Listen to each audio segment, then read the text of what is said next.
and we're breaking down Rogue One costumes from the floor and a newly revealed Star Wars character right here on Nerdist News.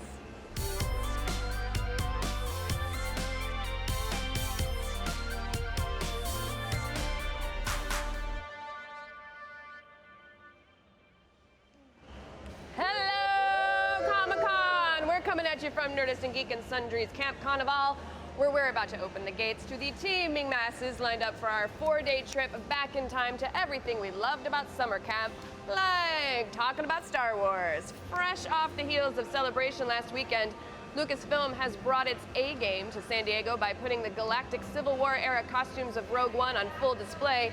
And though we've seen most of these outfits every time we've compulsively rewatched that slick new Celebration reel, make no mistake, the Devaronian, I said that right? Devaronian is in the details, you guys. First up, the Death Troopers. Now this is the first time we've seen the armor up close, and they look a lot sleeker than your garden variety trooper. One detail that caught our eye, that gauntlet though. We couldn't get up that close to see it, but from a distance it resembles that gauntlet blaster Boba Fett tried to use on Luke Skywalker just before he got chucked into the Sarlacc pit by a very blind, very confused Han Solo. Boba Fett, you are the best, and also the worst. Rogue One director Gareth Edwards revealed at Celebration that the concept of the Death Trooper came from an old Ralph McQuarrie concept art of what a stormtrooper should look like. Edwards said he and his team wanted to make the Death Troopers taller, sleeker, and deadlier, so they sought out tall, thin actors, some 7 feet tall, to play the Empire's newest bucketheads. But the question remains, will they be any better at hitting their targets? Next up is Orson Krennic, director of advanced weapons research for the Empire, meaning he's intimately involved with the creation of the first Death Star. Looking at his costume, one thing's for sure, this dude loves his capes. And why shouldn't he? Capes are awesome, and if I had an excuse to wear one, I would wear one every day. I mean, just look at that thing. Other than that, not much new to see, so move along. Next up, our heroine, Jyn Erso, decked out in classic Civil War era rebel chic, what with the leather and the excessive amounts of pockets, but you can really never have too many pockets.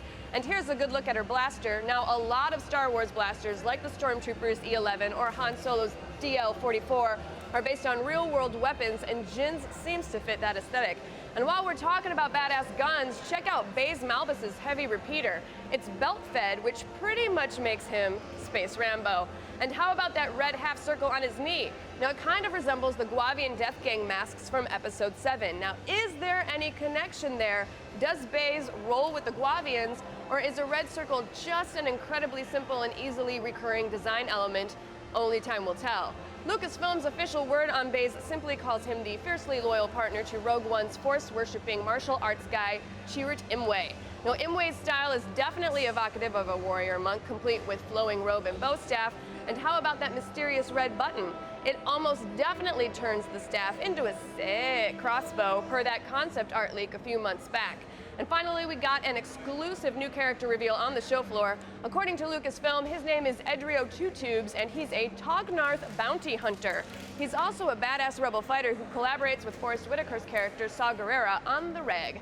As for Edrio's costume, the box on his chest immediately draws the eye. It looks kind of like a TIE fighter pilot's chest plate or even Darth Vader's control panel. The box is connected to what looks like a respirator by 2 tubes, so I guess that's probably why they're calling him Two Tubes. And that blaster rifle looks an awful lot like a Tusken Raider slug thrower, used primarily for their range, ability to penetrate shields, and, you know, blast limbs from bodies. But what do you guys think? Is Two Tubes the next Boba Fett? Are you sick of that being the first question people ask about literally every time a new Star Wars character is introduced? Who's got the coolest Rogue One costume so far? My money's on that little fuzzy dude from the Celebration reel. Let's discuss. And if you're at Comic-Con, come visit Camp Conival here at Petco. We've got our annual laser tag, archery contest, scavenger hunts, and a bunch of collectible pins, like this one here. Ooh, so pretty. Like and share and keep checking Nerdist.com for all of your Nerdist news from Comic-Con. Make sure you're subscribed to keep getting all the Comic-Con breakdowns and analysis only Nerdist News can provide. Now, if you'll excuse me, I have to grab that Wonder Woman Invisible Jet exclusive! Except